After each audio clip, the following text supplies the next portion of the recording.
You are listening to the Workbench After Hours podcast. This is a podcast dedicated to the Second Amendment, where we talk about firearms, everything going on in the gun community, and we even try a different whiskey every week.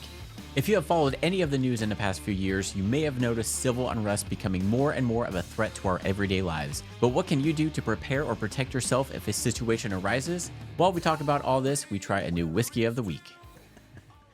Welcome to episode 114 of the Workbench After Hours podcast. Yet another new whiskey. Chris, what do we got? We are trying Trail's End. So I bought this probably a couple months ago and forgot about it. Oh, yeah? And the only reason I bought it because it said it was aged for 8 years. And I was like, okay, I'm starting to like the older whiskeys again. Mm-hmm. So I bought it, and I was reading part of it. It says it started in Kentucky, where it was aged for 8 years in new American oak barrels, and then it travels to Oregon to be finished in Oregon oak and glacier-fed spring water, which I don't quite get how they're putting the whiskey through water or what. That doesn't, or are they chilling it? That's what I have kind of. But it says what emerges is an instant classic, notes of buttery caramel, vanilla from Kentucky with fruit of hazelnut expression from Oregon, but it's not chill filtered. Yeah. So it kind of piqued my interest. So awesome. I haven't seen this. yeah, it's a small batch, and Nor do I remember you telling me about yeah, this. it's batch number 6. Oh, wow.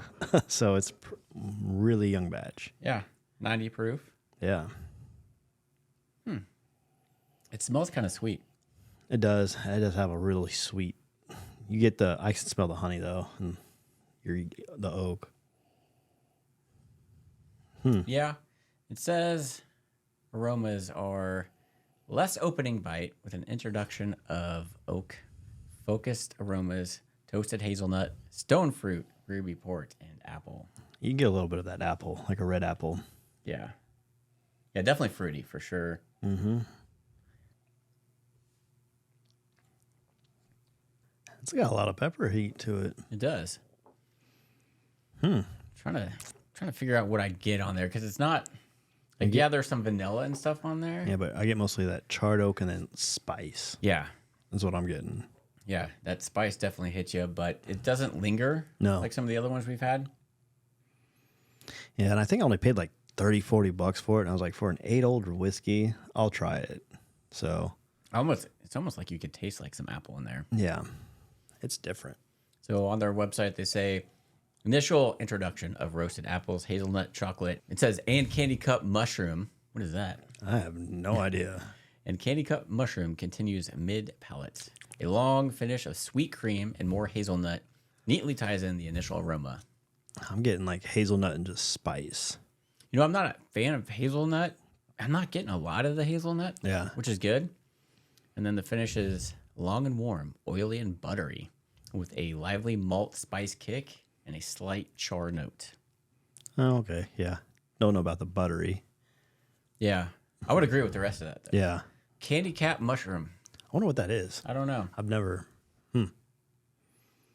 And I love candy. I like my sweets. I don't like mushrooms, though. I do and I don't.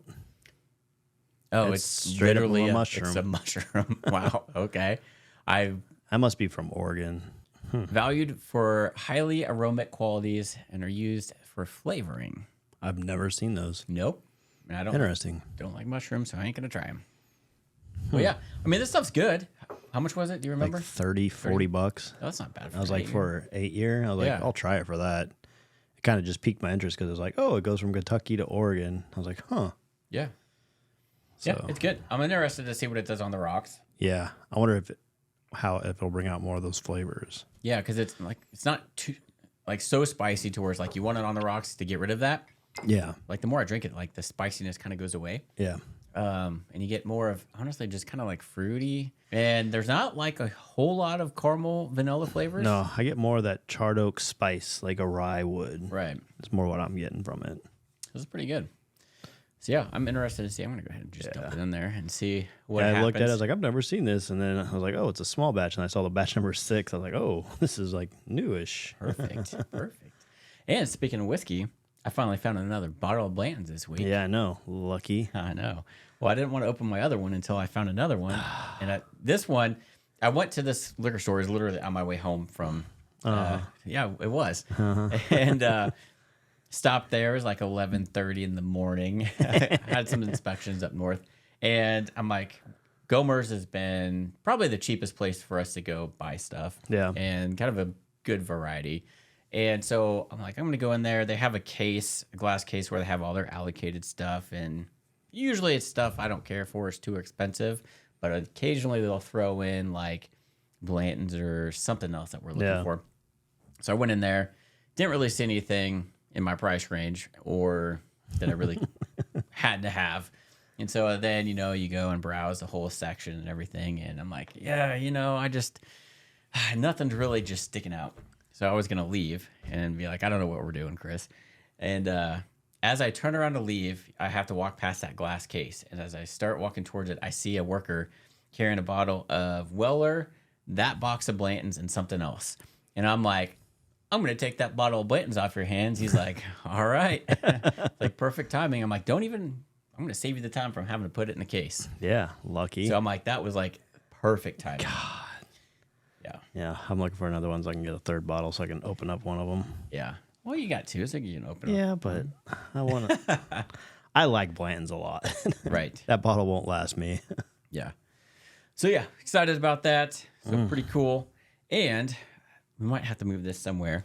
We haven't done a gun of the week in a long time. Yeah. And not necessarily bringing that back, but a gun that is coming through here for a transfer of a buddy of mine is pretty cool. And what you get for it, everything and stuff, I'm like, heck yeah. And it's a new release too.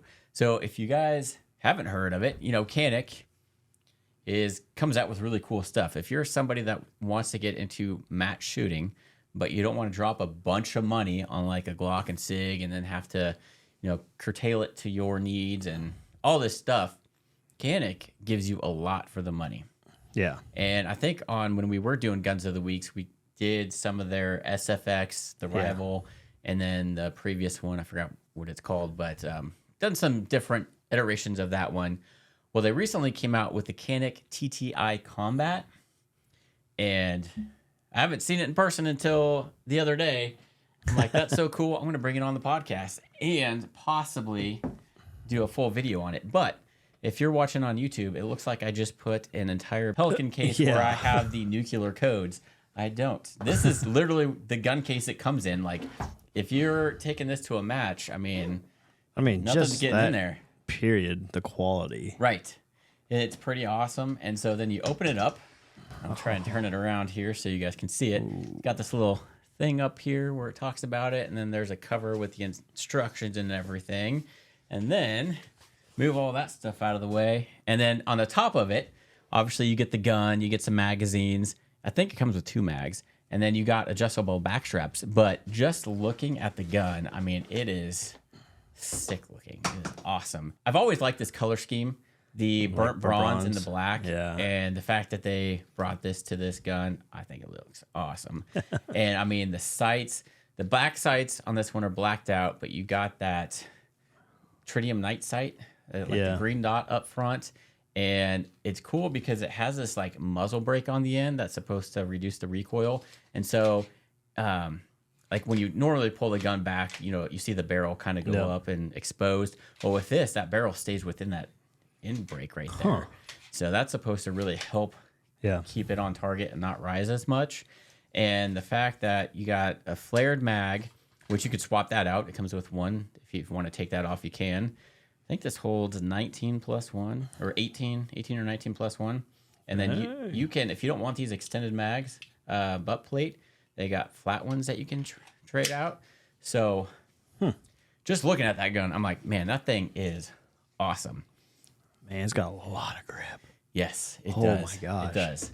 So you got all that stuff on the top part, and then, believe it or not, there's stuff underneath there, and that's where you have all your cleaning rods. It comes with a holster and basically everything you need for this. It comes with an extra recoil spring. I got to check out and see why, but if you need an extra one, I don't know if it's different or what than what's already in the gun, but you got an extra recoil spring, and just it comes with everything you would need. Yeah, ready to go. On their website, MSRP is about $950. They've been give or take that Some places are selling them for a little bit more. Find them about that, maybe less, but they've been hard to come by. This came from Palmetto State. God, that back grip. Yes. It's like sandpaper. Like, I know, that thing is. wow.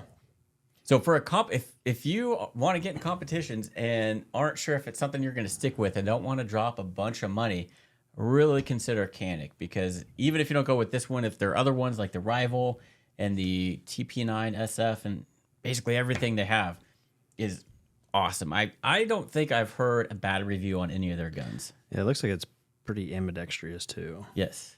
And they also offer a steel frame gun too. I don't think we've had that on the podcast or the channel, but I mean, there's so many different options that they're coming out with. And I mean, this is just... That's pretty nice. I like that. Beautiful. It's like, man, I don't need another pistol. Especially at 9mm. I know. It's like, I kind of want that. So, but I mean, just the presentation by Canik on this thing is... Yeah, that's well impressive. Quality. Yes. So if you guys haven't, there's plenty of videos out there. Maybe one of these days I'll be able to throw one together for that one. So, yeah, 18+1 is what it is. So, 90-degree trigger brake, fully adjustable. So that's pretty cool. Yeah, that's pretty sick. That's pretty slick. Yeah, yeah. So they got the TP9 SFX is one that we did done on the show. That one was great too. And then the Rival. But I don't know. There's something about that color scheme I love. Well, it kind of reminds us of our FDE and black. Yep. I don't think I got I don't have my Glock up there. Nope. I took it down. But yeah, I got that color scheme on my Glock 43. Yep. That's for sale, by the way. So if anybody's looking for a custom Glock 43, let me know. All right. So we're going to move on to our main topic, because that's probably what you saw the thumbnail on in the title. And Chris, I want to know, when you hear civil unrest, what do you think? I think of chaos. The Purge. Right. I think of that and like autonomous zones, really. Right. That's the first thing I think of. Just chaos and autonomous zones. And so we were talking about prepping a couple weeks ago, and that was more on the side of natural disasters, things like that that's going on, because we are in, storm season, and we actually just had a couple tornadoes not too far from us last weekend. Small tornadoes, nothing crazy, but so this kind of ties into that. But this is another threat that we're actually seeing more and more of, and I've seen it in the past, but it's getting to the point to where it could happen anywhere, anytime. And again, civil unrest, and it can be derived from anything from, just a peaceful protest that goes bad. What we're seeing with the kids in the colleges right now, doing their protests, and that ends up can turn into riots. That's crazy. When the BLM thing was going on, you would have people going down interstates, blocking highway and traffic, and shutting down bridges and things like this. I don't recommend that, by the way. No. And then even from shootings, like there was that shooting in Kansas City after the Super Bowl parade. Yeah. That was kind of initially some civil unrest, you could kind of say, because there was mass chaos that went with that. But then you also see like videos of these groups of teenagers that just ransack all these stores and just loot all these places. Yeah, I mean, it's crazy. Yeah, like I don't know how someone can be okay with just going in and taking whatever they want and walking out. Like everything's okay. Right. I don't know. All the people you see that doing this stuff on TV, I'm like, I don't get it. A lot of this is obviously in inner city. Yeah. But there's a lot of things that could cause it, and we're seeing that more and more. But how do you prepare for that? And then when that happens in your area, what do you do? I don't think you can really prepare for it. Like, I mean, if it's going to happen, it's going to happen. Right. But like, the problem is our government, sadly, is allowing it to be an okay thing. I mean, during COVID, they had that autonomous zone that was supposed to be peaceful, but they took over everything and were actually killing people in the streets. Mm-hmm. So how do you prepare for that? You really can't. It's like homelessness. There's no way to really combat it. Well, you saw those mobs of people that were blocking the highways. Yeah. But then you'd see people that had no idea that was going on that would be trying to drive through, and then they would stop. And I saw a video of somebody being pulled out of a vehicle, and they were just beating on this person. And then nobody was, obviously, their cops aren't going to go in. I mean, they're lucky that they don't do that here because someone's going to get shot. Maybe. I mean, at that point, if you're threatening my family, if they're in the car and you're trying to pull them out of the car, you're getting shot. and I don't know the specific legalities of that, but I really would want to know is if at that point it's self-defense. If they're pulling you out of your car, it would have to be self-defense. You can't trust the court system these days. But I mean, what else are you going to do? Let them just do whatever they want to your family? Yeah, because I cause damage to your property at that point. Like, I'm sorry, you're not going to do that. I'm not going to allow it. And it could be, protesting wars. It could be something, police thing, race, whatever that triggers it. And then it could also be, cyber attacks that we're seeing. We're seeing they just actually affected our whole scout cam system for the traffic. So they've done more than that. Yeah, they've done a whole, there's been a bunch. But right now, you can't watch the traffic on the news because the cameras aren't up. And then there's no warning signs for anywhere you're going. Well, they were pretty stupid too, KCMO. Yeah. Why would you keep everything on your same IP address? Keep things separate so you can't, if you hack into one thing, you can't hack into other things. Right. If you have different IP addresses and different setups, that prevents that from happening. I don't know why it's been down for so long. And it's because they literally took over that and then they're going through everything else. And now they're trying to ransom them for a lot of money. Yeah, and I think our mayor said he wasn't paying, which is good. You shouldn't pay them. I mean, that's what our next war is probably going to be: is cyber attacks taking over grids and infrastructures. And there's the only way to really prepare for it is either get rid of the technology and Ethernet, IP, and all that, and go back to analog, or find a way where you have different systems and platforms and different IPs and networks set up for each thing. Because then it's going to be harder if they hack into one thing. Now they can't hack into this.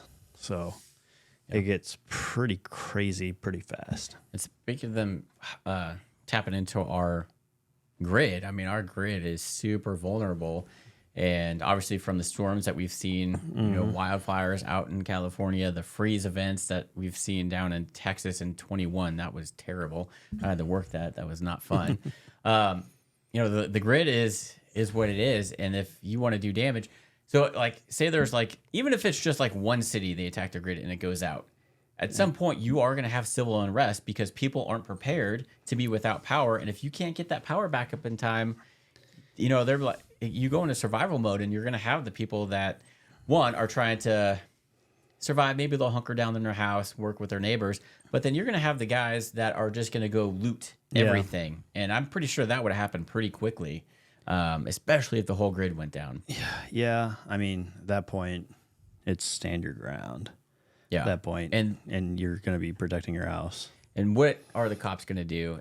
You don't know in those situations if they're going to do anything because, one, they're probably worried about their families and their lives. And at that point, then they bring in the National Guard, and then you got to worry about them making a curfew and then martial law, which we'll talk about, and some stuff that they can do. And it's just... everything that we've been seeing recently with obviously these wars and protests against those, and then what's coming up here in November, for a fact that if Trump wins, there's going to be leftists out there that are going to pretty much riot. And they better do it peacefully. You're going to see those Karens on TV screaming and shouting and crying. I almost sent you something I saw the other day. Yeah. It was priceless, and it was awesome. What was it? So this lady's screaming at this young man and young woman about transgenderism and you don't know nothing, you're not a scientist, you don't have a doctorate, and the guy goes, actually I do. And she goes, what? What's your doctorate? And he goes, it's in evolutionary biology. And she just shut up. He had a PhD in that, and she just shut her up real quick. Nice. I hate that's the problem with, I don't know if it's our society or just the generation. I don't know how to put this. Because you see, it's those people, they can't have a civil conversation. if you the problem is disagree in any way or you don't see the same, they get into your face and then they get out the phones or have their friends get out the phones. the problem is they have never been told no, or you're wrong, or that's not right. We've let society come like, oh, it's okay. You gave it your best shot. Nice try, but like that was a good answer. You guys lost. Oh, here's a trophy anyway. Yeah, that was a good answer. Whatever. Instead of saying no, that was wrong. Here's why. Boom. They've gotten away from that. They need to start going back and because now you're just letting people think whatever they want and they think it's right no matter what because you've told them their entire life, hey, that was a good answer. Good job. Instead of saying no, that is wrong. Here's why. Mm-hmm. That's why we got these people acting the way they are. And the funny thing is, like, you get back at them and you rebuttal, they like start screaming and yelling at you and like, oh, you're racist, and they call you every other name. Yep. Well, I'm not racist. You're the one actually racist by calling me that. Thank you very much. Right. But it's just people need to also understand like this whole Harrison butt kicker thing has been pissing me off too. Like he made some comments at a Catholic school. Right. People took it out of context. Like, because people, instead of listening to the whole speech. Yeah, they listen to little snippets. Yes. And they're like, oh, he's a... Listen to the whole thing. Understand that that's his belief, his opinion. That's how he was brought up. Like, we all have our own beliefs. Like, if that's what he thinks and that's his belief, that's his belief. He has that right. That's his opinion. Just like everyone else. You don't have to burn someone to the stake for it. If you think, say Joe Biden gave that same speech, exact same speech, do you think there'd be the uproar there is now? Or because it was a white guy that played in the NFL had something to do with it? I don't know. Because it was a guy. Or just any girl. I mean, if you go back to old Joe Biden speeches, he's racist as hell. Oh, yeah. But yet everyone wants to defend him. Oh, no, he was a racist. I'm just curious if the same speech was given by a female. Oh, yeah. That was a homemaker, was it a, And like, if you listen to the whole thing, it wasn't bad. He was pretty much promoting motherhood and feminist. Right. Like, it wasn't anything bad. But the problem is with our society now, with all this transgender and everything, you're taking away all those rights of women. And people don't realize that. They want to defend it, but they don't understand they're defending that. It's also hurting the women, which is sad. Yeah. Yeah, it's unfortunate. And it's funny because my wife was watching Super Size Me, which I've never seen. And I didn't realize how old it was. It was basically back when we were... Probably young. Yeah. When I'm watching that, I'm like, life was simpler back then. Oh, it was so I'm like, simpler. look at all the kids and everybody. Nobody is glued to their phones. Yep. We didn't have tablets. We didn't have the internet readily available whenever we wanted. There was a statistic that they were given where I think they said 74% of people don't have internet in their homes. And obviously that's not true today anymore. But I'm like, life was so much simpler back then. Go outside and play and not have to worry. Yeah, like you weren't sitting there constantly judging people online, commenting. Yeah, keyboard warriors. Like, it's hard to get away. I think we all can admit that it's hard to get away, but sometimes just set it down and walk away. Yeah, if you don't agree with people, like I try to as much as I can anymore. Just set it down, or if I do, I'm listening to music and walking. I'm not even looking at it. I'm just listening to the music and walking at this point. So yes, there's multiple things that can cause civil unrest, and it can be bad. And most of it usually happens in urban areas, which we can see. And then if you live in an urban area, the way you're going to prepare and handle it's going to be different than somebody that lives out in the country because you have insulation out in the country, and probably don't have to worry about a whole lot. That, and I'm pretty sure a lot of country people say no trespassing. Trespassers will be shot. Yeah, exactly. But how can you prepare for that? Like Chris said, it's really hard. You really can't. But at the same time, there's some things you can do to prepare, especially if you live in an urban area or even the suburbs that are somewhat close to the urban areas. And it's kind of tied in with that previous podcast about being prepared for storms and everything like that. You kind of want to make sure you have some supplies at home to where if there's civil unrest and they're telling you to shelter in place, or what's going on wherever you go and get your groceries and stuff like that, Yeah. you don't want to have to go out there and get that stuff. So Maybe avoid that one and go somewhere else. Having extra, or maybe they block the roads to wherever you need to go or even get out of your place. Just making sure you have extra food, water, and a lot of people don't think about this, but extra like medication and prescriptions. Yeah. That's a good thing to have no matter what you're prepping for, especially long-term stuff. Have extra things like that, but a security system. We should... More and more people do have security systems now, but having one that works, maybe one that works on batteries too, in case the power goes out. And like, I know it's a little hard these days to get it without wireless and stuff like that, but maybe have like areas where if somebody trespasses, it sets off some sort of alarm outside, like a manual alarm. Go back to the old days with tripwires and bells. Yeah, there's a bunch of stuff you can do to do that. Like maybe you set that up when it's becoming clear it's going to be a problem for you soon. Start setting up bear traps in the yard. But home security, obviously those of us that listen to this podcast have the stuff behind me, so we're probably going to be pretty set on self-defense items. Yeah. Having a vest and a plate carrier is probably a good thing to have because you never know. Probably the people rioting or complaining about their rights aren't going to have guns because they're, they like the democracy and then aren't taking over sensible. everything. Yeah. So we'll be able to shoot them and they won't have guns to defend themselves. Yeah. But kind of doing that kind of stuff. And then if you travel, like I used to travel a lot.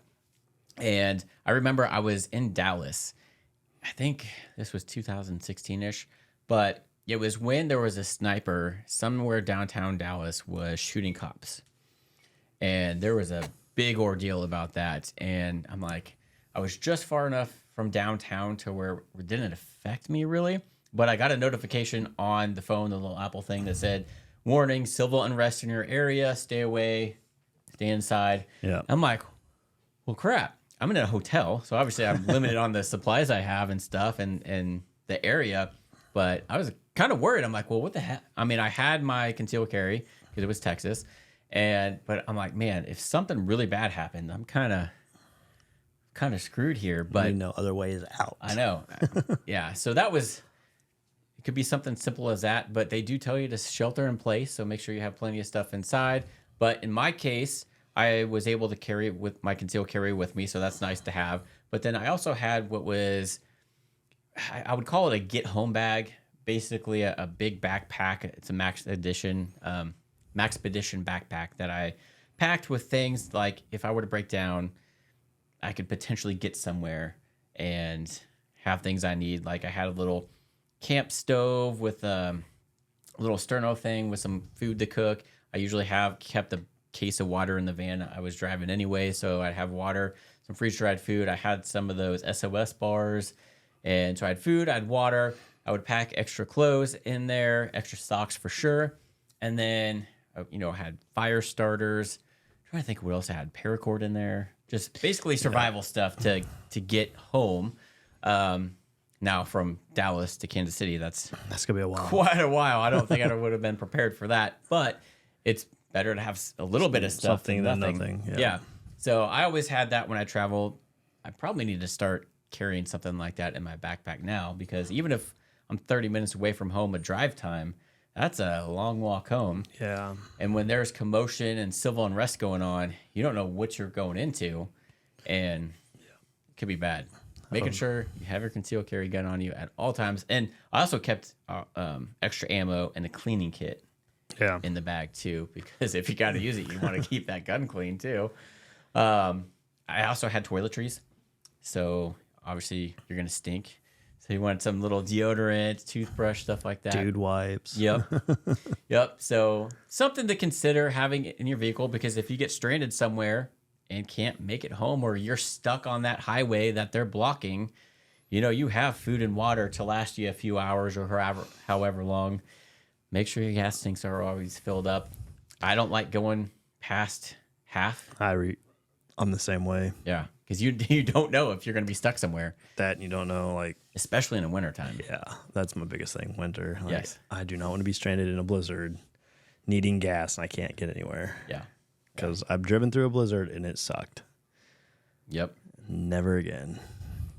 There's been times I've been stuck on the road when I was traveling, and it was for hours. Yeah. And there was one time I was like, man, I kept having to turn the car off for a while because I didn't have a full tank of gas. I'm like, I don't know how long I'm going to be here. I don't know where the next gas station is. There's some things, supplies. And then also, after the whole riots here that happened in 2020 or whatever that was, 2021, we're always like, well, what happens if there's a riot around you in the car? Well, I and my wife started carrying, I had her start carrying a stun gun and then a baton. So, I mean, that's not going to do a whole lot, but it will stop some people. So if you can't carry a gun in your state, maybe consider alternatives. Those batons, man, you get hurt with one of those. Those don't feel good. And they got a little thing on the end to where you can break out a window if you need to. So I have one in my truck that I just have stored in there. I keep my concealed carry gun in there too. But knives. Yep, my wife has that and her stun gun with her all the time. I do have a pocket knife. Flares to blind them. Yeah. Yep. So definitely things to consider having in your car. Also, when you're at home, if you are, it's a little harder when you're in the urban areas, but if you're further outside, growing your own food. Yep.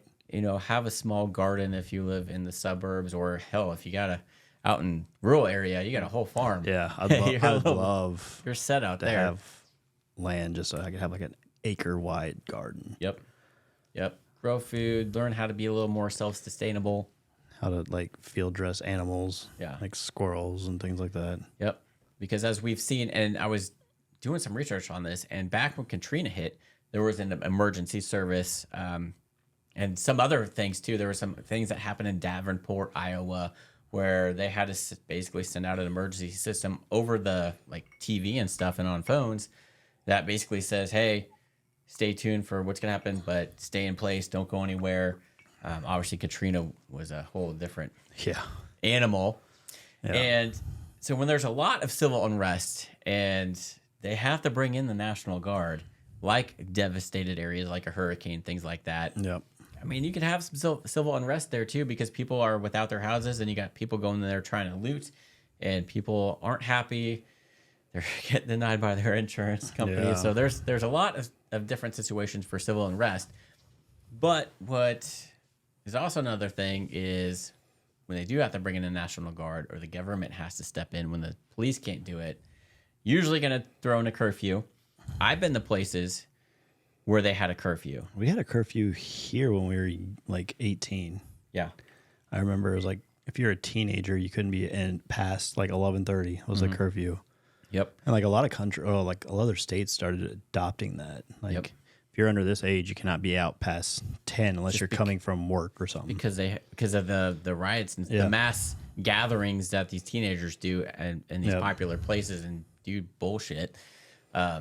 I was in a flood area in Louisiana, and they had a curfew for everybody. It doesn't matter who you were. You could not be out unless you were a first responder or something essential personnel. You couldn't be out there past 9. So I remember going there. I'm like, oh, shit. Didn't know anything about it until I got the warning on my phone. And so I was in Walmart, grabbed a bunch of crap, and went back. Made sure I had some beer. That was for sure. So, yeah, you never know. But on top of the curfews, if it gets super bad and then you got to bring in the National Guard, there's the potential for martial law. Yeah. And the bad thing about martial law, other than the whole thing, obviously, and then being a prepper. If you're a prepper, the last thing you want is martial law. Yeah. Because the government, being the government, has an anti-hoarding provision of Section 102 that authorizes the president to designate materials necessary to promote the national defense and prohibits the accumulation of such materials in excess of reasonable demands for business or personal or home consumption. And basically, the anti-price gouging is part of that. But the government, in a martial law, can confiscate food supplies, also farming equipment, water supplies, medical, power, fuel, communications, and the big ones that we've seen, especially in Katrina, firearms and ammunition. They were going and taking everybody's guns down there in Katrina. I wonder if they ever got those back. I don't know. Probably not.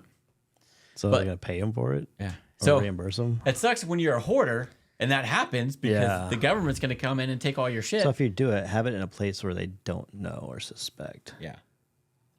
That's what I get out of it. It's like, how would they go about doing that? Like, are they just going to break in and like search your whole house? Are they going to like at that point pretty much arrest you until they go through everything? That'd be, I don't know, martial law would be scary. Yeah, it would suck. That'd almost cause probably a civil war right there. Yeah. You know. Oh, declaring martial law. Oh, guess what? You want some civil unrest? You're about to see some. Yeah, you're about to see a civil war bust out. Yeah. But honestly, I think in today's world, with Amazon and everything, not a lot of people have that whole list of stuff. Obviously, like we said a couple of weeks ago, more and more people are becoming aware that they need to prep and are starting to prep. But I don't think most Americans or a lot of Americans have what they would consider stuff to where they would have to go in. But I don't know if there's a blackout and it's the entire country's affected and they don't know when it's going to get back on and then everything's breaking down and they're trying to take control. Who knows? Yeah, it'll be interesting. That would be terrible. I was reading, and I need to restart it, a series called, it was by a American, which is an angry American, was his name. And it was called the Get Home series. And it was about a guy who's a prepper, just so happens to be a prepper. He was in Florida, but he was 200 miles away home from work. The first book is he's out of town for work, an EMP goes off. Or something goes off, which ends up being an EMP, but everybody loses power. Like their electronics go out, all the cars stop working. So the first book is him walking home with his get home bag and everything he goes through in that 200-mile trip home. And then from there, stuff happens. There's government stuff involved and the stuff that he runs into, it's like, man, that's out there, but it would absolutely happen. Yeah. Some of the, people making roadblocks and taking your stuff and I could see that. Yeah, it's bad. It become an autonomous zone at that point. Yeah, he was a prepper, so he had a get home bag. He had everything he needed, but obviously everybody he was walking by and had to go through wasn't. So they were trying. Yeah, and then if you found an old car that could actually work, everybody's trying to take that from you, and then it's interesting. And then the rest of the books are basically him at home and them trying to survive, and it's pretty cool. Go through his own purge. Yeah, it's cool because you kind of learn some cool stuff on, I didn't think about having that. And things. What sucks is they're kind of more in a rural area, so they have a lot of land and more room between neighbors, but that'd be so nice. It's a lot of things where you think about it. It's like, yeah, this would absolutely happen. Yeah. And then one thing we don't think about is if there were civil war, this thing people are talking about, people are going to die. And you got to do something with those dead bodies. Yep. The government and the morgues, the hospitals aren't going to come take them. Yeah, you don't want them in your water supplies either. Yeah. It'll poison it. So there's in that book series, they're burying people whenever they can. Like they'll go find somebody that didn't have the supplies and ended up starving to death. So they got to bury them and mass graves, pretty much. Yeah. Oof. That'd be nasty. Yeah. So that's another thing to think about is I think it could last quite a bit. Right, exactly. It'd go quick though. Yeah. Mostly water. If you don't have water, you're screwed. Food, go a while without. Yeah. But if you got to defend your house and you haven't eaten in 30 days, that might be a little tough. Yeah, exactly. But a lot of things to think about. Yeah, it's scary to even think about some of that stuff. But we're seeing it right now. Yeah, we are. But and more so, you see a lot of this in other countries too, where the people just get out and riot, and then the police. Yeah, it's mostly I say more in other countries. But we've seen it happen here. Yeah, we have. We've had it after major disasters, and then obviously with all these riots going on, the whole BLM movement, and COVID, and again there's a lot of worry with the upcoming election. I don't know. But they said last time that they weren't going to live here in the U.S. and they were going to leave, but they never left. So right, Just like they were all going to storm Area 51. That never happened. It's funny because FEMA says to have extra food and supplies and all this other stuff, but then they also say we could come take it. Yeah. I just find that interesting. It's like, of course the government's going to come take it. You already take all my money out of my paycheck. You got enough You're money gonna come from take us, the stuff I had to buy. What was left? Yeah. I'm taking my only thing I have left. I'm going to charge you tax. 15%. Yeah, I thought that was something to bring up because it tied in that last podcast because we didn't get to talk about everything. Yeah. And this is just something different, but that we're actually seeing happen. So, if you guys, I think it's just come down to be prepared. I know. If you guys listening have any suggestions, write it down there in the comments. Or if you listen to our last podcast, go to our website, boomstick-tactical.com. And on the page is a little leave the podcast a message. And you can leave us a message with any comments or suggestions or input. And then we can listen to it and bring it on the podcast and talk about it.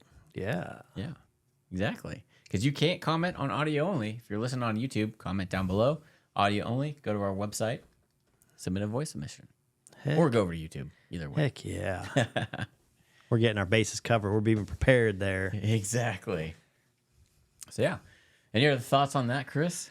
No, I just say if you can avoid it, avoid it. And then as much obviously as it's you can. different if you have kids. Yeah. I don't have kids. He does.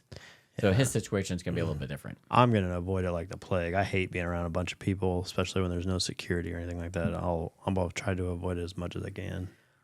I have no desire to go protest anything. No. Like, I know we complain about our Second Amendment, how they're trying to take it away. You know, maybe go into some of those rallies, okay, for that. But for the most part, I'm staying away from any mass gatherings. Yeah, I don't want to be around that because there's other people there that are going to be like, they have other intentions. Yeah. That's a whole thing about knowing about protests. People that are going to be there, they think it's a good thing, but there's other people that are going to show up with ill intentions and not make that peaceful protest peaceful anymore. Yeah. When it's kind of scary, too, because you could be out shopping, whether during Christmas or whenever. Yeah. And then all of a sudden, this mass gathering of these, teenagers decide to come and start doing their whole looting thing, and you're kind of stuck. That's kind of what I don't like going to downtown areas unless I absolutely have to, especially after a certain time of night. Yeah.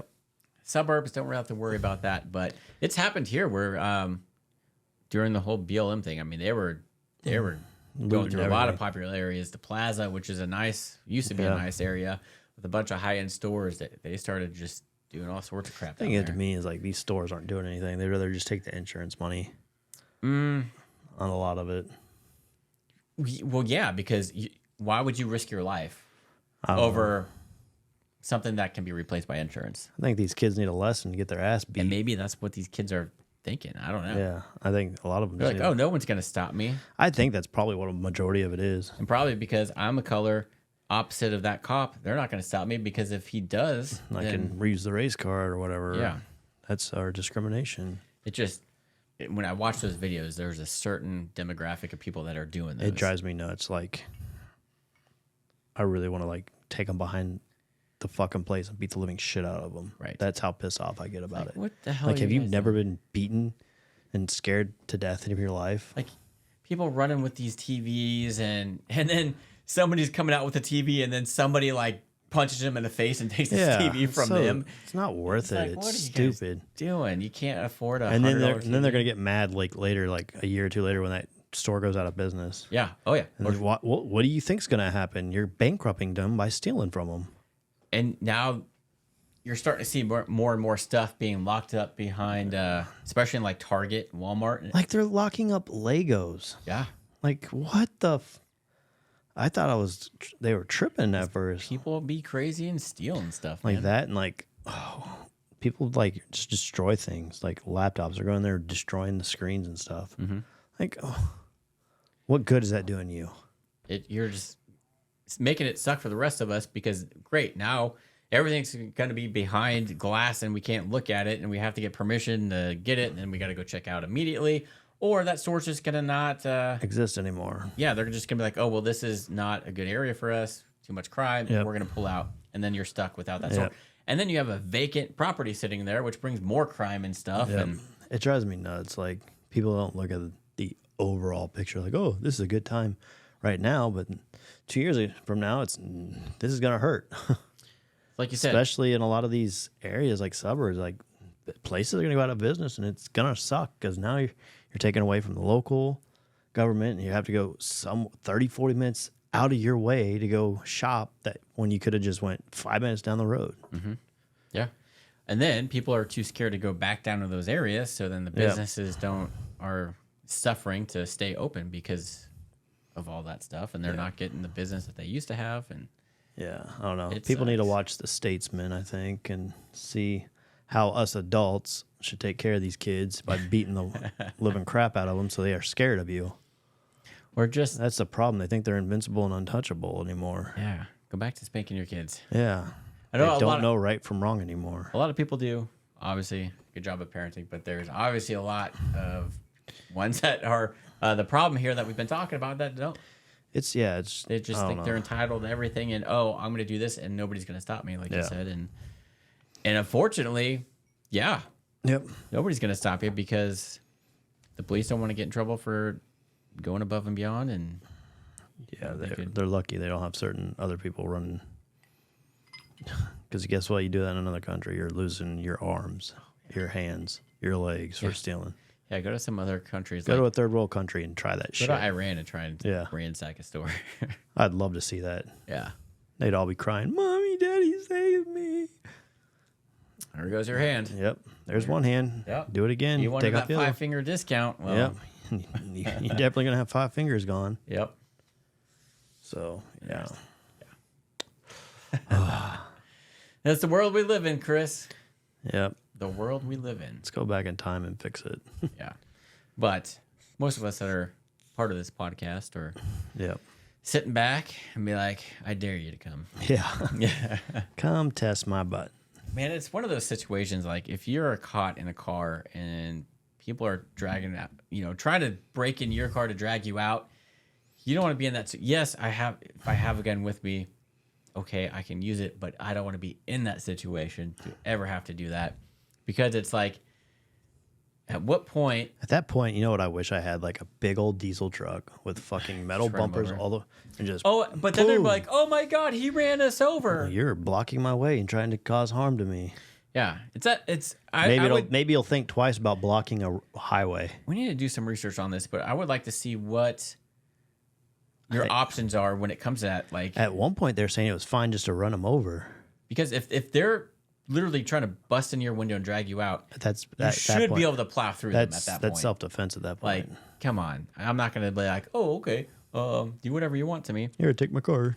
But then if you do have a gun, obviously you're going to run out of rounds, and then you got a swarm of people that are going to come after you. Depends on what you're carrying. Yeah. Because some people have got a lot more firepower. Let's say you just have your carry gun on you, like a Glock 26. Yeah. You're stuck with 10 rounds.